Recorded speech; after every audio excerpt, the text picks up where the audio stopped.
دین تو ان مقاصد کا نام ہے جن کے لیے یہ سب ذرائع ہیں، اور مذہب میں یہ ذرائع مقصود بالذات ہو جاتے ہیں۔ اب آپ کے ہاں دیکھیے، وہ جو مقصد ہے کہ کوئی شخص رات کو بھوکا نہ سوئے، اگر ایک فرد بھی بھوکا سو گیا تو وہ نظام اسلامی نہیں کہلا سکتا، وہ ایک مقصد ہے۔ اب اس کے اوپر آپ دیکھیں گے کہ کوئی زور نہیں دیتا، سوال ہی نہیں ہے۔ زور دیا جا رہا ہے کہ صاحب نمازیں کس طرح سے پڑھی جائیں، پھر ایک ایک نماز کی وہ تفاصیل، وہ جزیات، وہ فروعات، اور سارے جھگڑے، ساری لڑائیاں آپ دیکھیں گے، مسجدوں میں تالے پڑ رہے ہیں، پولیس آ رہی ہے، مقدمات ہو رہے ہیں، عدالتوں میں جا رہے ہیں، جیل خانے جا رہے ہیں، کاہے کے لیے کہ جی اس مسجد میں وہ شخص آ کے نماز پڑھتا ہے جو ہاتھ چھاتی پہ باندھتا ہے، زیر ناف نہیں باندھتا۔ ایک فرد آ گیا تھا، اس نے اونچی آواز سے آمین کہہ دی، مسجد میں لٹکنے لگ گئے جناب۔ جتنی یہ آپ دیکھیں گے وہاں کے، وہ تیری نماز نہیں ہوئی ہے گی۔ کیا ہوا نہیں ہوئی؟ پاجامہ تمہارا ٹخنے سے نیچے تھا، اس نے ذرا سا سکیٹ کے اوپر کر لیا، نماز ہو گئی۔ یہ ٹھیک ہے کہ یہ جزیات بھی اپنے مقام کے اوپر یہ ضروری چیزیں ہوتی ہیں، جسے ڈسپلن آپ کہتے ہیں۔ فوج کے سپاہی کے بوٹ کے تسمے بھی صحیح طریقے پہ بندھنے چاہیے، لیکن وہ مقاصد نہیں ہے۔ فوج کے سپاہی کا مقصد تو حفاظت ہے، وہ لوگ کی دشمن کا مقابلہ کرنا ہے، یہ ساری چیزیں ٹریننگ ہے اس کے لیے۔ جو میں کہا کرتا ہوں مثال کے طور پہ کہ آپ ایک ترخان کو دہاڑی پہ رکھتے ہیں، وہ آ جاتا ہے، وہ آ کے سب سے پہلے وہ اپنی پتھری نکالتا ہے اور پھر ونجی نکالتا ہے، اس کے اوپر اس کو لگانا شروع کر دیتا ہے۔ آپ نے دروازہ بنوانا ہے اس سے۔ اب اگر وہ سارا دن اسی کو تیز کرتا رہے تو آپ سوچئے کہ آپ شام کو اس کو دہاڑی کے پیسے دے دیں گے؟ حالانکہ وہ بیٹھا رہا ہے، کام کرتا رہا ہے کچھ، لیکن یہ کام وہ تھا جو اس دروازہ بنانے کے مقصد کے حصول کا ایک ذریعہ تھا، یہ جو اپنا سند تیز کر رہا ہے وہ۔ اور اگر وہ سارا وقت سند ہی تیز کرتا رہے تو آپ کا دروازہ تو نہیں بنے گا۔ یہ جتنی چیزیں تھیں یہ ذرائع تھے ایک مقصد کے حصول کے لیے، اور وہ مقصد تھا دین کے نظام کو اسٹیبلش کر دینا، قائم کر دینا۔ اور دین کا نظام تھا ما ینفع الناس، انسانیت کی منفعت کے لیے کیا کیا جاتا ہے۔ تو مذہب میں یہ سارا زور ان ذرائع پہ دیا جاتا ہے، مقاصد ذہنوں سے اوجھل ہو چکے ہوتے ہیں۔ یہ جو میں نے ابھی عرض کیا ہے کہ نماز کی اہمیت اپنی جگہ ہے، لیکن بحیثیت ایک ذریعہ کے ہے۔ ایک نماز کے متعلق قرآن نے یہ بتایا کہ اگر دیکھنا ہو کہ وہ نماز ہوئی ہے یا نہیں ہوئی، یعنی قرآن کی منشا کے مطابق ہوئی ہے، تو اس سے تو کہا کہ ان الصلاۃ تنہی عن الفحشاء والمنکر، کہ صلاۃ بے حیائیوں اور برائیوں سے روک دے گی معاشرے میں۔ جس معاشرے میں صلاۃ ہوگی اس معاشرے میں نہ برائی ہوگی نہ بے حیائی ہوگی۔ تو نماز کے متعلق معیار تو یہ ہونا چاہیے نا کہ اگر تو وہ معاشرے سے برائیوں اور بے حیائیوں کو دور کر دیتی ہے تو نماز ہو گئی، اور دور نہیں کرتی ہے تو نماز نہیں ہوئی۔ یہ سارا کچھ کے ہاتھ کہاں باندھے جائیں اللہ اکبر کے لیے، کانوں کی لو تک پہنچے، چھوڑ دیے جائیں، باندھ کے پڑی جائے، یہ ساری جتنی چیزیں ہیں یہ اس کی ڈسپلن کی چیزیں ہیں۔ وہ مقصد تو قرآن کہتا ہے، وہ انا کہہ کے کہتا ہے کہ یقیناً یہ بات یاد رکھو کہ الصلاۃ یہ کرے گی، اور اگر یہ نہ ہو تو پھر وہ ذرائع پہ آپ زور دیتے چلے جائیے، الصلاۃ تو نہیں ہوگی۔ قرآن کریم نے یہ بنیادی نقطہ جو ہے متعدد مقامات پر اس کو واضح کر دیا ہے، اور عظمت قرآن کی یہ ہے۔ باقی دنیا میں مذاہب جتنے ہیں وہ سارے ذرائع کے اوپر زور دیتے چلے جائیں گے، کسی مذہب میں پرستش کا کوئی مقصد نہیں بتایا جایا ہوگا۔ قرآن ہے جو یہ زور دیتا ہے کہ یہ جن چیزوں کو ذرائع کہا جاتا ہے انہی کو مقصود اگر سمجھ لیا جائے تو وہ پھر قرآن کا مقصد حاصل نہیں ہوتا۔ دو تین آیتیں بڑی ضروری اس ذہن میں رکھیے، یہ بڑا اہم سوال ہے کہ اتنا کچھ مذہب کے نام پہ ہو رہا ہے، لیکن نہ دکھ جائے نہ درما راس آئے مگر خبتے دعا ہے اور میں ہوں۔ پڑھے جاؤ، اور زیادہ پڑھے جاؤ جناب، جتنا پڑھ رہے ہو اس سے کیا حاصل ہو رہا ہے؟ جو اور زیادہ پڑھا دو گے تو اور حاصل ہو جائے گا، بات تو وہی رہے گی۔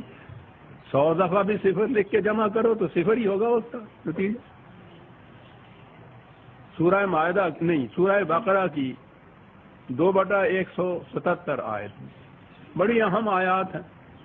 لیس البر ان تولوا وجوہکم قبل المشرق والمغرب،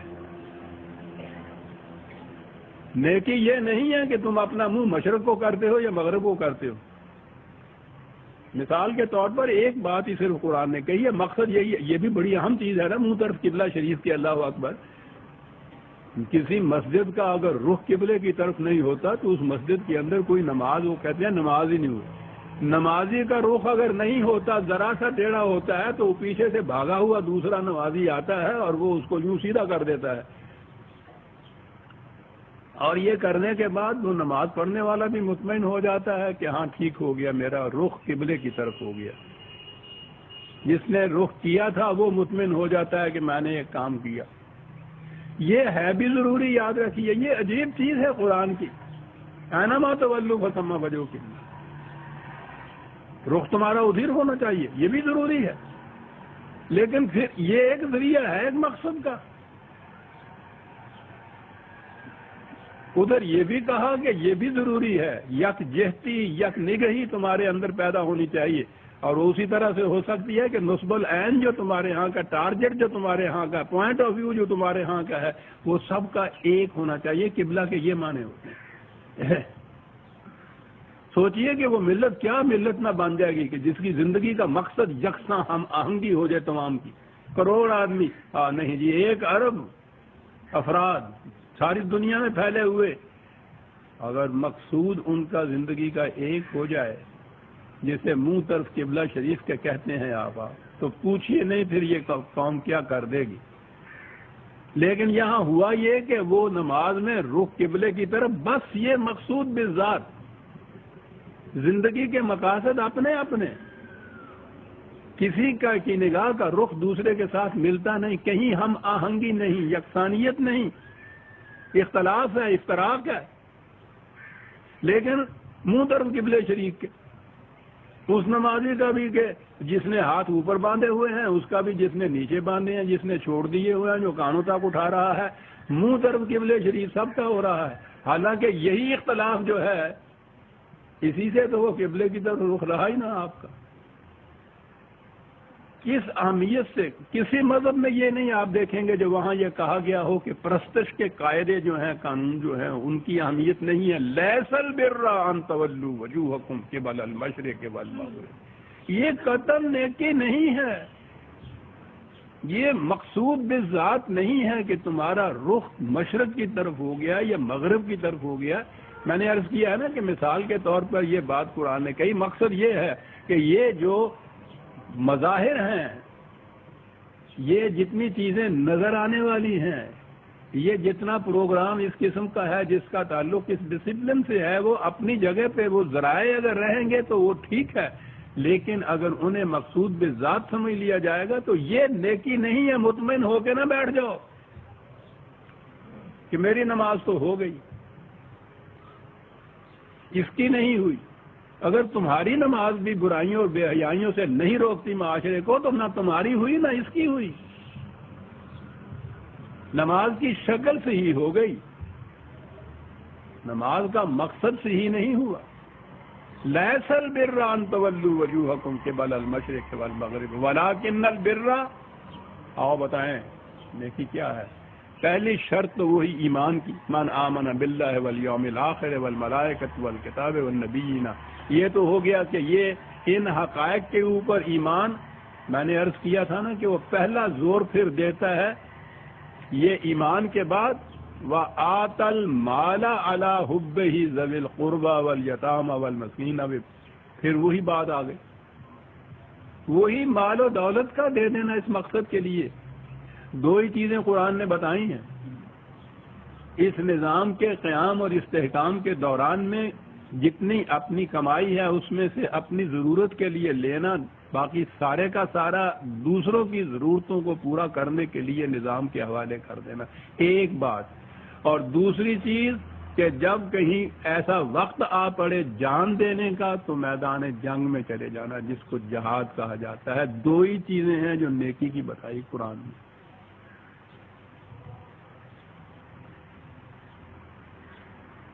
اس لیے کہ یہ دو ہی چیزیں ہیں جن کے دعویٰ کرنے سے انسان مسلمان ہوتا ہے. اب تو یہ ہے نا کہ کلمہ پڑھ لینے سے مسلمان ہوتا ہے.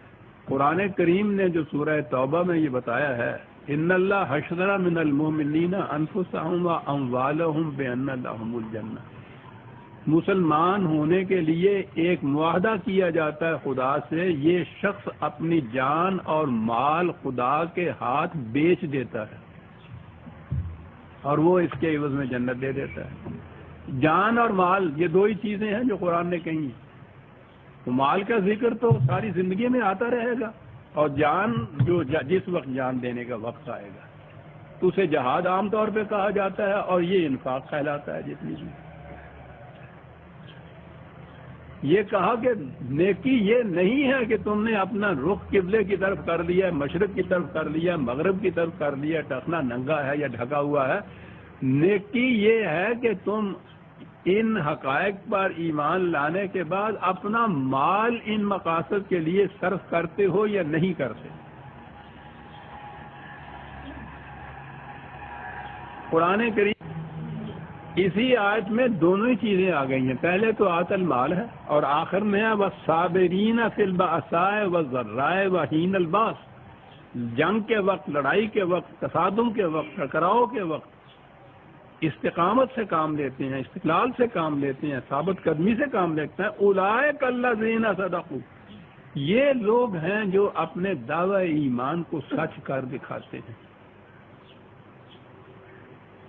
اگر یہ نہیں ہے تو لیس البر ان تقوموا الوجہ قبل المشرق والمغرب. یہ ان چیزوں کے اوپر زور دیے چلے جانا کہ صاحب اس انداز سے رخ کیا اور اس انداز سے سجدہ کیا اور ایسے ہاتھ باندھے اور وہاں تک ہاتھ اٹھائے، یہ ان چیزوں کے اوپر زور دیتے چلے جاؤ گے، یہ نیکی نہیں ہے.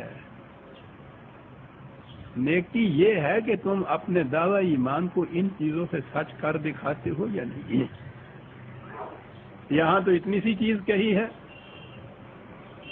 سورہ توبہ میں ہے، وہ بھی اسی کا یہ ایک جز ہے، 9/19. اجعلتم سقایت الحاج و عمارت المسجد الحرام کمن آمن باللہ والیوم الآخر وجاہد فی سبیل اللہ لا یستوون عند اللہ. کہا کیا تم سمجھتے ہو کہ اس قسم کے نیکی کے کام کے حاجیوں کے لیے سبیلیں لگا دی ہیں ہم نے پانی پینے کے لیے، کعبہ کی تزئین و آرائش کے لیے اتنا کچھ ہم نے کر دیا ہے. تو آپ کو یاد ہے انہیں اگلے دنوں سے یہ خبر آئی تھی کہ پتہ کتنے 100 من سونا جو ہے کعبے کے دروازے پہ لگایا گیا ہے، کس کس قسم کے پتھروں کے فرش بنائے گئے ہیں، کروڑوں روپے اس کی زینت کے اوپر، اس کی آرائش کے اوپر خرچ کیے جا رہے ہیں. قرآن کہتا کیا تم سمجھتے ہو کہ یہ اس قسم کے یہ نیکی کے کام تم سمجھتے ہو کہ حاجیوں کو پانی پلانے کے لیے یا کعبے کی تزئین و آرائش کے لیے اتنا کچھ ہم کر رہے ہیں؟ یہ چیز اور اس نظام کے استحکام اور بقا کے لیے جد و جہد کرتے چلے جانا مسلسل، یہ جہاد آخری اس کا مرحلہ ہوتا ہے جو میدان جنگ میں جانا ہوتا ہے. ورنہ ہر کوشش جو اس نظام خداوندی کے قائم کرنے اور اس کو محکم بنانے کے لیے کیا جائے گا، وہ جد و جہد میں آ جائے گا، جہاد میں آ جائے گا۔ کہا کہ یہ بات جو ہے کہ پانی پلانا ہے سادیوں کو اور کعبے کی تزئین و آرائش کرنی ہے، کیا یہ اس کے برابر ہو جائے گا کہ جو شخص جاہد فی سبیل اللہ لا یستوون عند اللہ؟ تم اپنے ذہن میں خواہ کتنا ہی کیوں نہ اپنے آپ کو فریب دے لو کہ یہ دونوں چیزیں برابر ہیں، خدا کے نزدیک یہ برابر نہیں ہے۔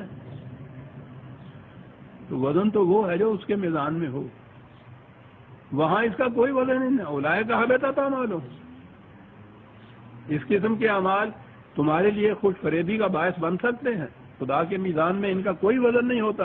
لا یستوون عند اللہ، اور اتنا ہی نہیں ہے عزیزان من، آگے جو الفاظ آتے ہیں کانپ اٹھتا ہے آدمی۔ واللہ لا یہدی القوم الظالمین، جو انہی ذرائع کو مقاصد سمجھ کے مطمئن ہو بیٹھی ہے وہ ظالمین کی قوم ہے، گمراہ ہے، ان کو صحیح راستہ نہیں مل سکتا۔ یہ ہے فرق مذہب اور دین میں۔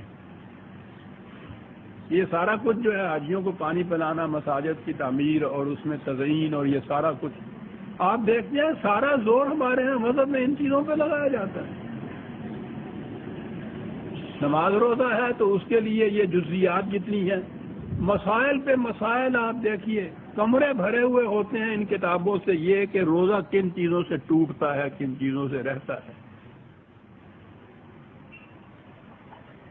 حنفیوں کی نماز کیسی ہے، اہل حدیث کی کیسی ہے، شیعہ کی کیسی ہے، ان کے اندر پھر جو مختلف الگ ٹولے بنے ہوئے ہیں ان کی کیسی ہے، جزیات پہ جزیات، باس پہ باس چلی آ رہی ہے، لٹھم لٹھا ہو رہے ہیں اس چیز کے اوپر۔ خدا کہتا ہے کہ اس کا وزن ہی کچھ نہیں ہمارے میزان میں۔